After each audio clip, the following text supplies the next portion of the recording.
A top WWE superstar being removed from WrestleMania. It's coming up in just a little bit. Our first news story today is actually surrounding AEW and Miro. There's been a lot of people wondering what's going on with Miro.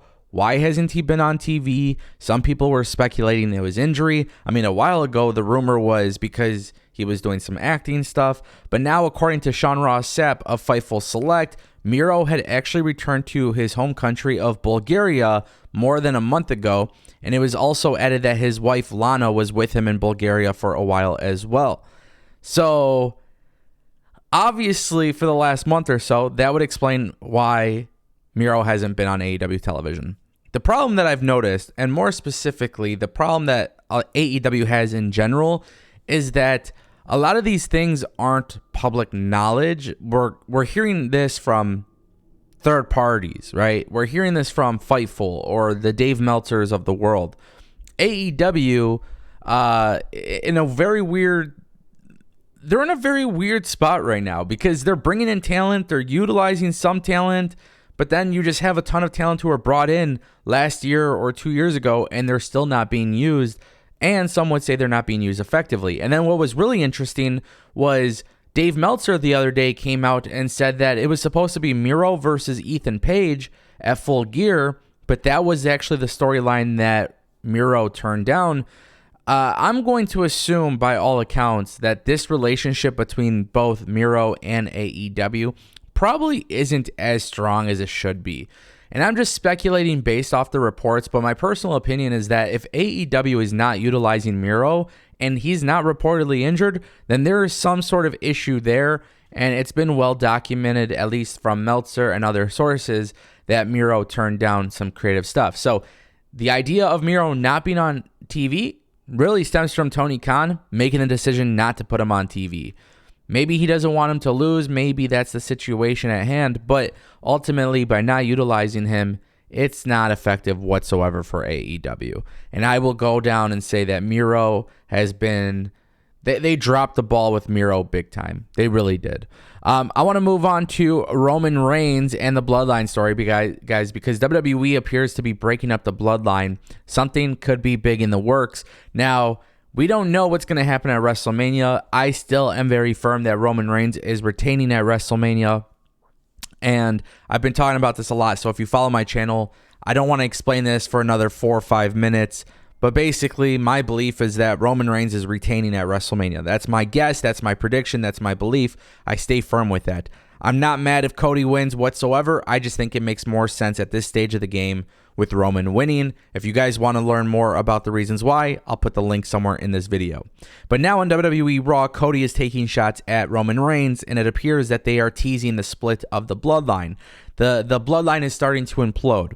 Now, what's really interesting is while at the same time, they're actually starting to tease a potential babyface push for Jey Uso.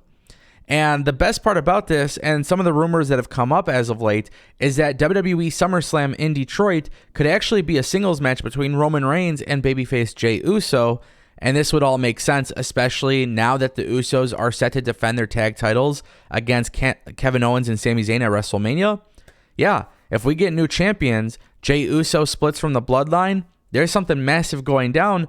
Jey Uso as the babyface with Roman Reigns. This is how the Bloodline storyline started 2.5 years ago. I would 1000% be down for this. This is something that would be massive. And the best part is, we're just talking about Jey Uso possibly going as a singles babyface. We haven't even talked about Solo Sikoa, which obviously appears WWE has very high plans for this guy. I think maybe he's only lost like once or twice in singles action on the main roster.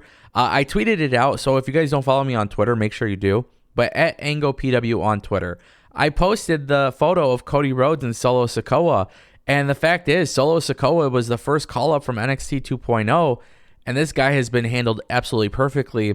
I think WWE might be in a really good spot by the time WrestleMania 40 comes around. I'm just saying, like, if you can't get The Rock, I am not opposed to Solo Sikoa versus Roman Reigns, you know, at WrestleMania 40. Like, there is something massive there. And the fact that Solo Sikoa could eventually be put over Roman Reigns would be insane. So WWE has a lot of big plans here. Breaking up the Bloodline would make a lot of sense. But now it is time to move on to our main event story of today's video, and that is, in fact, Bray Wyatt. A lot of questions going on here, a lot of uncertainties. I know I'm getting tons of questions in my comment section. You guys wanted the updates, so here it is. It appears that Bray Wyatt is dealing with some sort of illness. There hasn't been anything disclosed publicly about what this illness may be. There's nothing that's been confirmed as to what's truly going on with Bray Wyatt, but this is why he was left off of TV for a while. However, now there's tons of reports and rumors, and now Meltzer is even coming out, and he hasn't confirmed whether or not this match is still on the card, but it does look a lot less likely. Obviously, Bray Wyatt hasn't been on TV. We haven't seen Uncle Howdy. Some people thought this was like some backstage issue between the two. That doesn't appear to be the case. There doesn't seem to be some sort of issue with creative differences where Bray Wyatt is walking out on the WWE. I've seen other channels on YouTube or other channels, social media outlets try to depict this as the story.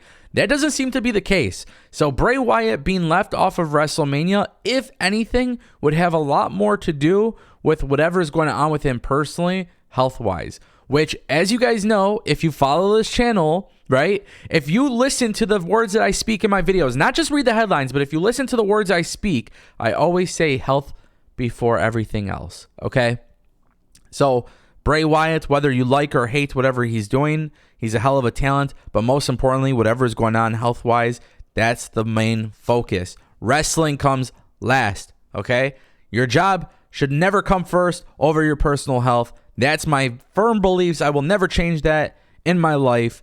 Bray Wyatt needs to get better, whatever the case may be. Hopefully it's nothing serious. As far as WrestleMania goes, what's really interesting is last Friday on SmackDown, the Bray Wyatt logo popped up on LA Knight. So maybe LA Knight, it's a strange situation because of the fact that we don't know what's going to happen with Bray. But maybe LA Knight is trying so hard to get at WrestleMania. Maybe Uncle Howdy appears and takes out LA Knight or something. I don't know what they can do, but if they're trying to keep Bray Wyatt in the loop with the television, see, the cool thing is he doesn't actually physically have to be there. You could do the video packages. You could do all of these different things. You can do stuff with Uncle Howdy to make it all work, and that's how it should be. So I do expect in some capacity we'll have some sort of reference to Bray or Uncle Howdy, or maybe Uncle Howdy is there in general. But we'll see how things go down. Obviously, Bray Wyatt being removed from the card, whatever may be going down, it's obviously been a while since he's been on TV. So whatever is happening, again, if it's health-wise or whatever, his well-being is way more important than the wrestling stuff. There's ways to get back on track with the wrestling things. And I'll kind of leave it at that. Guys, I want to know what you think in the comment section down below. As always, make sure you drop a comment, click that like button, and subscribe. And I'll see you next time. Thank you for watching.